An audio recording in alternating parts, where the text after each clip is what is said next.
जो नवरात्र की अष्टमी तिथि को, अष्टमी के दिन मां मालिनी के नाम से, मां गौरा के नाम से, आदिशक्ति के नाम से किसी नारी की जिंदगी जब इस तरह से जी रही होती है, शिव पुराण कहती है केवल एक चावल का दाना, एक अक्षत, एक बेलपत्र और एक पुष्प की, लाल पुष्प की पंखड़ी, अष्टमी के दिन मां मालिनी के नाम से, मां गौरा के नाम से, आदिशक्ति के नाम से, तीन नामों का स्मरण कर कर मालिनी, मां गौरा, आदिशक्ति का स्मरण कर कर जो अशोक सुंदरी वाली जगह पर समर्पित कर देती है नारी, उसकी जिंदगी से दुख समाप्त हो जाता है और वो खुशी की ओर अग्रणी। आज भी मां कांगड़ा, मां चिंतपूर्णी, मां मनसा, मां करोली, मां वैष्णवरानी, मां ज्वाला, जितनी जितनी शक्तिपीठ है, सारी शक्तिपीठों में आज भी हलवे और चने का भोग लगता है। आज भी चना हलवा का भोग लगता। कोई पूछे उनसे, क्यों साहब ये चने का भोग क्यों लगता है, ये हलवे का भोग क्यों लगता है, तो गुड़ की जगह हलवा है, पर चना आज भी उसी जगह पर है। चने का भोग आज भी मां आदिशक्ति को लगाया। बहुत बीमार रहता है, शरीर में कष्ट रहता है, उसको भोजन नहीं भाता, भूख नहीं लगती, भूख नहीं लग रही, भोजन नहीं भा रहा, भोजन नहीं भा रहा, भोजन अच्छा नहीं लग रहा, भूख नहीं लग रही, शरीर में अन्न नहीं लग रहा, दुबला पतला होते जा रहा है, शरीर खराब होते जा रहा है, तो उससे निवेदन है अगर बन सके तो प्रयास करना। आप किसी भी देवी के मंदिर में जाकर, किसी भी देवी के मंदिर में जाकर एक दुर्वा, एक बेलपत्र माता के मंदिर में मां शकंभरी के नाम से रखना। उस दुर्वा को वापिस लाना, बेलपत्र को वापिस लाना। बेलपत्र सुबह के समय खाना और दुर्वा शाम के समय खाना। ये दो, एक बेलपत्र एक दुर्वा, लगभग 5 या 7 दिन तक लगातार आपने अगर कर लिया तो भूख भी लगेगी, भोजन भी भाएगा और स्वाद भी आएगा, आपको अच्छा लगेगा। शकंभरी माता का स्मरण कर कर जीव उदर पोषण कर लेता है। उदर किसी भी अष्टमी तिथि को 12 महीने में शुक्ल पक्ष कृष्ण पक्ष की अष्टमी तिथि पड़ती है। यदि किसी भी अष्टमी तिथि को अगर किसी ने नियम बनाया 5 अष्टमी का, 8 अष्टमी का, 7 अष्टमी का, एक कनेर का पुष्प शिवजी के शिवलिंग को समर्पित करना, अशोक सुंदरी के स्पर्श करना, और जो जलाधारी होती है, किसी भी अष्टमी तिथि को 12 महीने में शुक्ल पक्ष कृष्ण पक्ष की अष्टमी तिथि पड़ती है। यदि किसी भी अष्टमी तिथि को अगर किसी ने नियम बनाया 5 अष्टमी का, 8 अष्टमी का, 7 अष्टमी का, एक कनेर का पुष्प शिवजी के शिवलिंग को समर्पित करना, अशोक सुंदरी के स्पर्श करना, और जो जलाधारी होती है, जैसे ये शिवलिंग है, ये जलाधारी है, तो पहले शिवलिंग पर स्पर्श, फिर अशोक सुंदरी का स्पर्श, फिर जलाधारी पर कनेर का पुष्प शिव जी की ओर मुख कर कर, अर्थात जैसे मानो ये कनेर का पुष्प है, तो ऐसा शिवलिंग का स्पर्श करते हुए जलाधारी पर जो समर्पित करता है, भगवान शंकर उसके मन की कामना को पूर्ण जरूर करते हैं। एक कनेर का वो आद्य शक्ति है, वो दुर्गा, वो भवानी, वो अष्ट भुजा धात्री, जो नवरात्र की साधना करता है, जो मांगता है वो दुर्गा वो दे देती है। अष्टमी तिथि आए, बहुत समय से लगन देख रहे हो, शादी नहीं हो रही, बहुत समय से परेशान हो गए कि विवाह ही नहीं हो रहा, हम तो टेंशन में पड़ गए, लड़की 28 साल 30 साल का लड़का हो गया, विवाह नहीं हो रहा, कुछ मत करो। अष्टमी तिथि आए तो अशोक सुंदरी वाली जो जगह है वहां पर हल्दी की 7 बिंदियां लगा दो, लड़का लड़की का हाथ उस बिंदी पर रखवा दो, उसका नाम गोत्र बोलो, उसी हल्दी में उसके हाथ पीला करवा दो, और पीपल के पेड़ पर उस हाथ के 5 छापे पड़वा दो। 3 महीने में विवाह पक्का हो जाता है।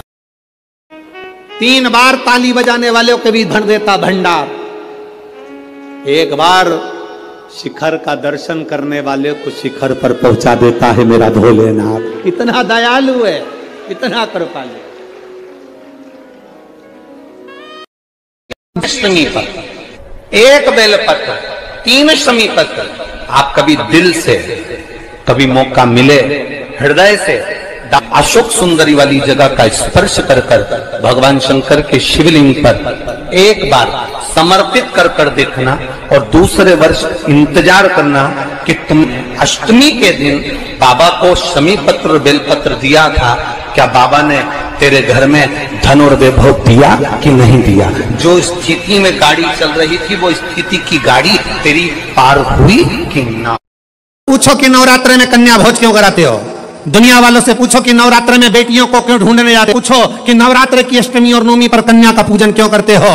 क्योंकि दुनिया वालों को ये मालूम पड़ना चाहिए कि देवी भागवत में लिखा है, एक कन्या एक बेटी जब किसी के घर में मुख झूठा करती है, एक बेटी एक कन्या जब किसी के घर में भोजन करती है तो उसके भंडारे कभी खाली नहीं रहते, इसलिए कन्या पूजन किया जाता है। यदि अपने घर में रहकर अपने दुखड़ों को रोते रहोगे तो तुम्हारा दुख समाप्त होने वाला नहीं है।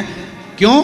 भगवान प्रतिदिन अपने घर के बाहर सुख को, लक्ष्मी को, संपदा को, वैभव को, नंदी को रोज भेजते हैं। और हमारे घर में हम अगर पुराने दुखड़ों को रोज रोएंगे तो हमारा सुख हमारे घर में कभी प्रवेश नहीं करता और दुख जिंदगी भर बना ही रहता है।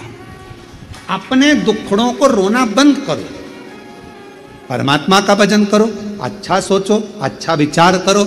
मुझे मालूम है मेरा शंकर भगवान अच्छा कर देगा, मेरा शिव जी मेरी झोली भर देगा, मेरा भोले बाबा मेरे पर करुणा करेगा, मेरा शंकर भगवान मुझ पर दया करेगा।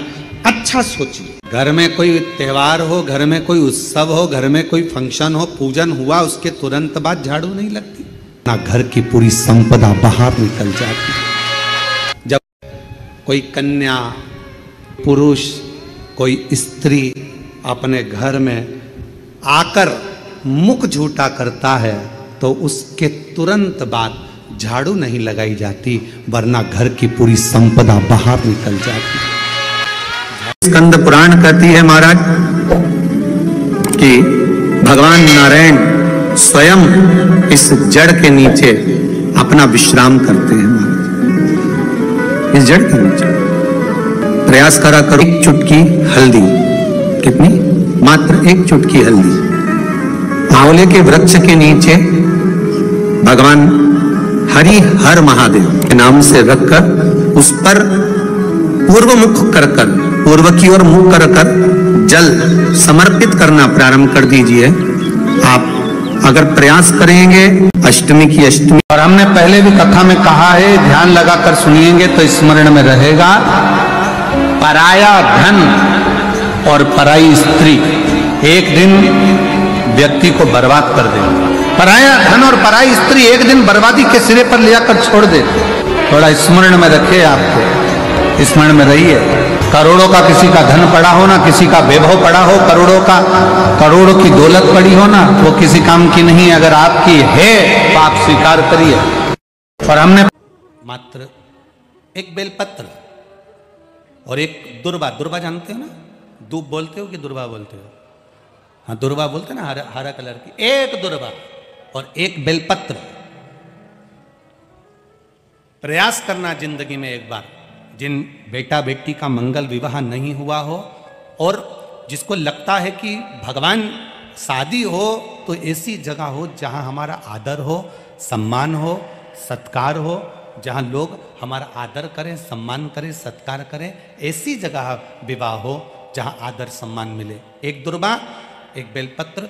अष्टमी के दिन नंदीश्वर का स्पर्श कराकर, नंदी का स्पर्श कराकर, जलाधारी का स्पर्श कराकर शिवलिंग के ऊपर समर्पित कर देता है, उसको जो वर प्राप्त होता है और घर प्राप्त होता है वो अच्छा ही प्राप्त होता है। अदालत तक नहीं जाना पड़ता, तलाक तक बात नहीं पहुंचती और उसके घर में सुख और समृद्धि रहती। क्या क्या चढ़ाना है? जम के बोलो जरा। एक दुर्वा और एक बेलपत्र। जब किसी व्यक्ति के घर में एक बेटी का जन्म होता और बेटी की किलकारी, बेटी के पांव की खनक, बेटी के किलकारी, पांव की खनक, बेटी के चरण जब किसी के घर के अंदर आते हैं और यदि शिव कृपा से, भगवान की करुणा से, भगवान की दया से माता पिता उस बेटी की परवरिश कर कर उसका कन्यादान अगर कर देते हैं तो उस माता पिता का भी अगला जन्म नहीं होता, वो इस जन्म और मृत्यु के प्रपंच से छूट जाता। अब इससे सरल क्या हो सकता है, जरा विचार करिएगा, जरा बहुत सावधानी से इस कथा का स्मरण करिएगा, बहुत ध्यान से सुनिएगा कि बड़े बड़े तपस्वी तप करने जा रहे हैं, साधना वाले साधना करने जा रहे हैं, उपासना वाले उपासना करने जा रहे हैं, व्रत वालों ने व्रत रखा, साधना वालों ने साधना करी, तपस्या वालों ने तपस्या करी, और कंदराओं में बैठकर कोई संत बन गया, कोई साधु बन गया, कोई तपस्वी बन गया, कोई साधक बन गया, कोई उपासक बन गया। किस लिए? कि हम जन्म और मरण के प्रपंच से छूट जाएं।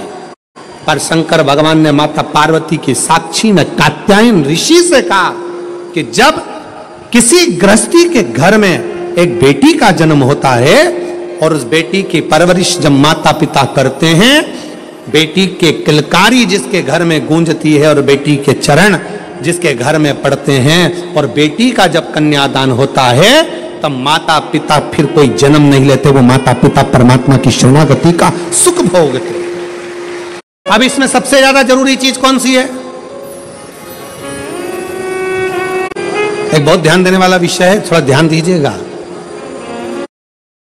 दक्ष प्रजापति के घर में 60 कन्याओं का जन्म हुआ। उसके बाद दक्ष प्रजापति भगवान से कह रहे हैं, देवी जी से कह रहे हैं, मां मेरे घर में एक लड़की और देना, एक बेटी और चाहिए मुझे। जगत जननी दुर्गा कहती है कि तेरे घर में बेटी कहां से आएगी, मैं खुद तेरे घर में बेटी बनकर जन्म लूंगी। सती आई। दक्ष प्रजापति ने शंकर जी का अपमान करा, दक्ष प्रजापति ने देवताओं का अपमान करा, दक्ष प्रजापति ने अपशब्द कहे, दक्ष प्रजापति ने गाली दी, दक्ष प्रजापति ने ताना दिया, दक्ष प्रजापति ने आड़ा टेढ़ा बहुत सारी बातें कही।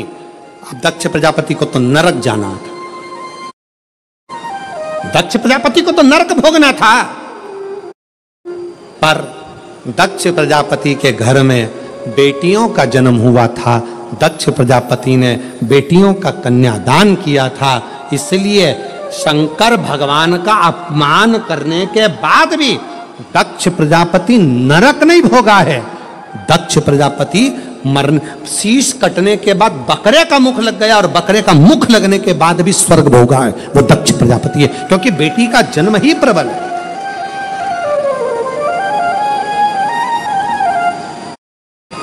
सुखी वो नहीं जिनके घर में धन की पेटी है,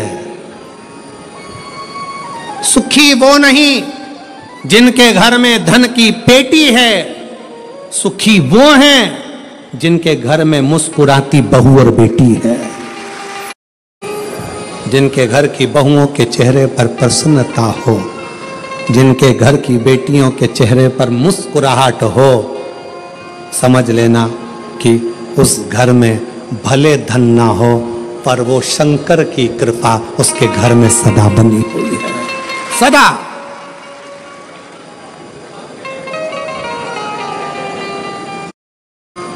नवरात्रि चल रहे हैं,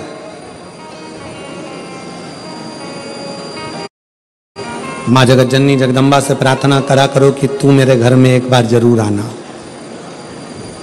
मां प्रत्येक घर के अंदर एक बेटी का जन्म जरूर होना चाहिए। मां और बाप को दूसरा जन्म नहीं लेना पड़ेगा, वो भगवान शंकर के धाम में खूब आनंद के साथ कैलाश पर बैकुंठ में स्वर्ग के सिंहासन पर बैठेगा। स्वर्ग से जोड़कर, हाथ जोड़कर भगवान शिव से अपने पुत्रों के सामने, अपने बच्चों के सामने स्तुति कर शंकर भगवान से कहा, आपने मेरा नाम द्रुमावती रख दिया, आप द्रुमबान बन गए, मैं कुछ देर के लिए वेदव्य के रूप में आ गई। पर शिव जी से पूछा कि फिर आप मुझे वापस कैसे प्राप्त हो गए, मुझे कैसे?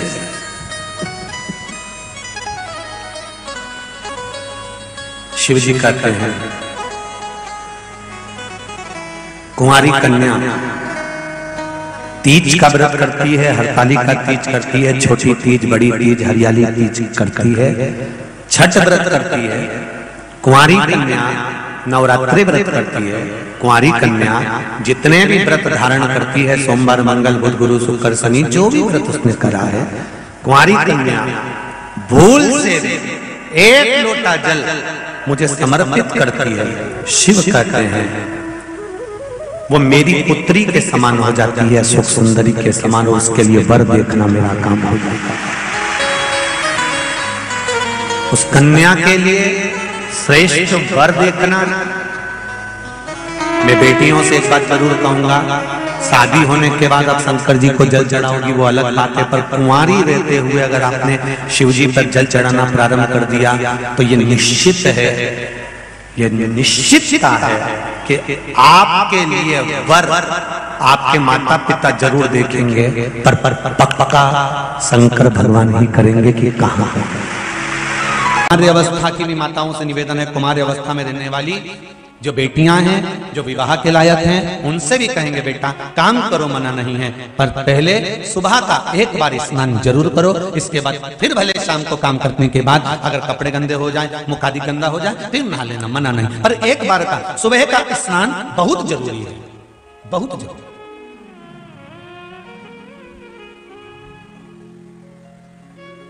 जो बेटियां दोपहर का स्नान मध्याह्न होने के बाद, भले कुंवारी हैं, शादी नहीं हुई, अगर करती हैं तो उनको भी जहां वो ब्याह कर जाती हैं वहां पर कुछ ना कुछ मानसिक टेंशन, परिवार का खटर पटर या किसी ना किसी रूप में पति पत्नी का क्लेश या पारिवारिक क्लेश को झेलना पड़ता है। और जितनी बेटियां हैं कथा को सुनना और ध्यान लगाकर देखना कि तुमने कुंवारी अवस्था में कहीं दोपहर के बाद स्नान तो नहीं करा, उस ससुराल में टेंशन चल रहा है, तो उसका कारण तुम समझना कि तुम अच्छी हो, तुम्हारे परिवार वालों ने लड़का भी अच्छा देखा, फोन पे बात भी अच्छी करी, उसने आटा डंडा करी बापड़ा ने, 4 बार तो मिलने आ गया, वो घुमा के भी लाया, गुपचुप भी खिलाया, पानी पतासा, चाउमीन भी खिलाया, सब खिलाया। फिर ऐसा क्या हो गया शादी के बाद कि 1-1.5 साल तक अच्छे रहे, उसके बाद तो क्लेश क्लेश क्लेश। पहले तो सास भी फोन करती थी, ससुरा भी बोलता था, सब प्रेम से बोलते, देवरानी जेठानी सब इतने अच्छे से बोलते थे। अब क्या हुआ? उसका कारण बेटियां एकांत में बैठकर सोचना कि कहीं तुमने कुंवारी अवस्था में या अपने ससुराल में कहीं पर भी मध्याह्न के बाद तो स्नान नहीं करा, उसको निकाल कर देखना, फिर सोचना हो।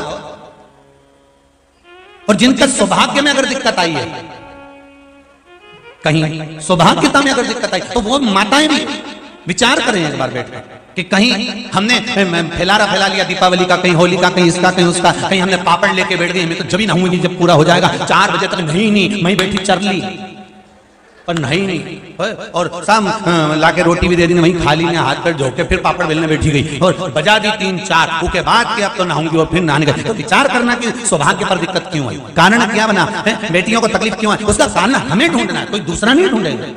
आप आए नहीं और सुबह हो गई, मेरी पूजा की थाली धरी रह गई, कारण क्या था कि तुम क्यों नहीं आए, क्या कारण था ऐसा जो तुम नहीं पहुंचे। हमें उस कारण को ढूंढना कि हम अच्छे हैं, हमारा व्यापार अच्छा है, हमारे घर के लोग अच्छे हैं, सब कुछ अच्छा चल रहा था, सब अच्छे से चल रहा था, फिर दुख क्यों आया, उसका कारण हमें अपने आप में ढूंढना, कोई दूसरा नहीं ढूंढेगा।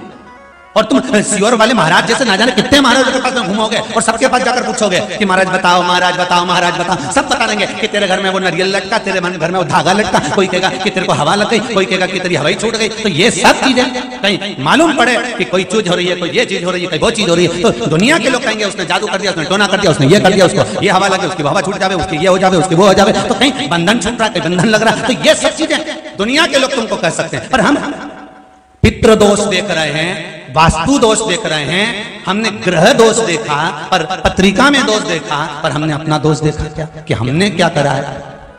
हम सारे दोष देख रहे हैं और सारी नदी में नाव का शरीर में पाव का और पूजन और कथा में भाव का बड़ा महत्व होता है। जो इसको समझ गया उसकी जिंदगी सार्थक हो गई। नदी में जो नाव है वो भी मंजिल तक पहुंचाने वाली है।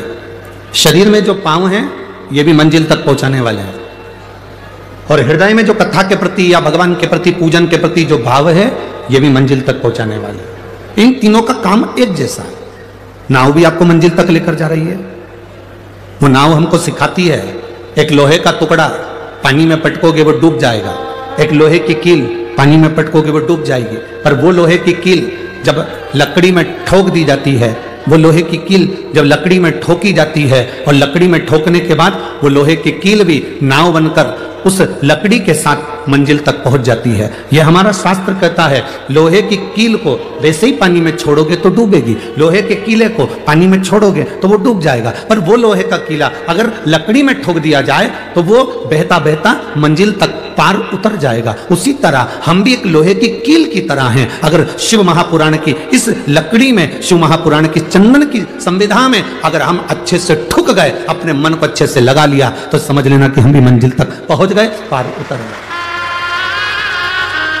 अब कोई कहे गुरुजी आप हमको लोहे की कील कर रहे हो, कोई कहे गुरुजी आप हमें लोहे का कीला कर रहे हो। मनुष्य लोहे की कील की तरह होता है। जैसे कीले पर जंग पड़ जाती है, उस जंग को निकालने के लिए उस पर थोड़ा सा कुछ ना कुछ लगाना पड़ता है। उसी तरह मनुष्य की जिंदगी में भी जंग पड़ती है, अहंकार की, काम की, लोभ की, आसक्ति की, वासना की, तृष्णा की। ये जंग हमारे शरीर पर चढ़ती जाती है, हमारे मन पर चढ़ती जाती है, हमारी इच्छाओं पर चढ़ती जाती है। जब हम इसमें भगवान की अविरल भक्ति का थोड़ा सा पेंट लगा देते हैं, भगवान की भक्ति का थोड़ा सा भजन का बल लगा देते हैं, तो हमारे शरीर पर जो ये अहंकार की जंग है, वासना की जंग है, तृष्णा की जंग है, काम आसक्ति की जो जंग है वो निकल जाती है। नदी में नाव का, शरीर में जम के बोलो पांव का। ये अगर शरीर में पांव नहीं हो ना तो फिर मंजिल तक पहुंचना बड़ा कठिन, बहुत कठिन।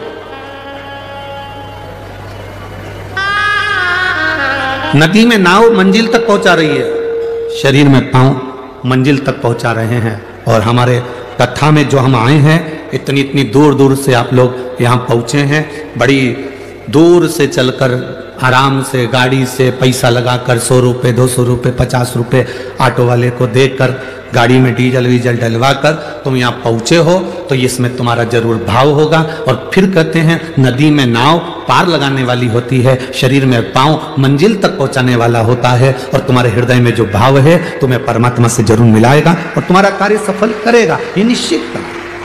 तुम्हारा भाव नहीं होता तो तुम यहाँ पहुँचते होते हैं। एक होता है वफादार, दूसरा होता है मददगार, और तीसरे नंबर पर होता है दोगला, चापलूस। 3 है, ध्यान देना और बहुत सावधानी से सुनना। जो मददगार होगा ना, जो वफादार होगा ना, आज के लोगों को वफादार और मददगार अच्छे नहीं लगते। आज के लोगों को चापलूस और दोगले बहुत अच्छे लगते हैं, जो एक ना एक दिन तुम्हारे साथ दोगलाई कर अच्छे नहीं लगते। कोई मददगार है ना, अच्छा नहीं लगेगा, बहुत ऐसा लगेगा, ऐसा वो मदद कर रहा है पर आपको ऐसा लगेगा बताओ जरूर कोई बात है, ये मेरी मदद कर रहा है, मतलब कुछ ना कुछ इसको मतलब होगा मुझसे, इसलिए मेरी मदद कर रहा है। अरे भाई तुम आए थे कुबेरेश्वर धाम, तुम कुबेरे बाबा के दरवाजे पर आए थे, तो उसको लगा तुम्हारे बैग में वजन ज्यादा है, इसलिए बेचारे ने कहा लाओ मां मैं वजन उठा लेता हूं। पर तुम्हें लगा लेकर भग गया तो, कहीं का चोटा हुआ तो। मददगार, वफादार आपको ठीक नहीं लग रहा है, और फिर कोई बंठन के बेहतरीन डेंटिंग पेंटिंग करके और बहुत आराम से तुम्हारे पास में आया और तुम्हारे साथ में खाया पिया, मौज करा, एंजॉय करा, और फिर बाद में वो तुम्हारे साथ में दोगलाई कर कर, चापलूसी कर कर, और वो तुमको चूना लगा कर चले गया। सब दूर कहती फिर रही हमने इतना विश्वास किया था, हमको क्या मालूम था ऐसा, हमने इतना यहाँ कौन।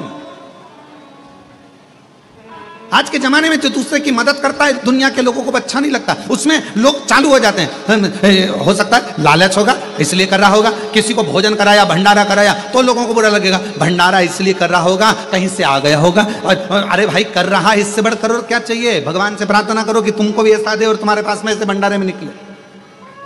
कोई मददगार है, मदद कर रहा है, अच्छा नहीं लगेगा। कोई मदद कर रहा है, ठीक नहीं लगेगा। कोई वफादार है, तुम्हारे साथ में अच्छा काम कर रहा है, चलो मैं तुम्हारा टिकट करा देता हूँ। माँ मैं तुम्हारा टिकट करा दूं क्या? तुमको सियोर भेज दूं क्या? इतने में माता जी सोचेगी बताओ मेरे को लगता है टिकट मिकट का पैसा खा जाएगा ही, ऐसा लग रहा। और बेचारा अच्छे के लिए कि बूढ़ी है, बुजुर्ग है, बूढ़ा है, परेशान है, चलो थोड़ी सी मदद कर दे। तो मददगार, वफादार आज के जमाने में, कलिकाल में लोगों को अच्छे नहीं लगते। आज के जमाने में जो चापलूस हैं, तुम्हारी चापलूसी करें, तुम्हारे पास में दिन रात बैठे रहें, तुम्हारे साथ में खाएं पिएं और एक दिन तुम्हारे साथ में दोगलाई कर कर चले जाएं, तुम्हें वो अच्छे लगते हैं। आज का जमाना है।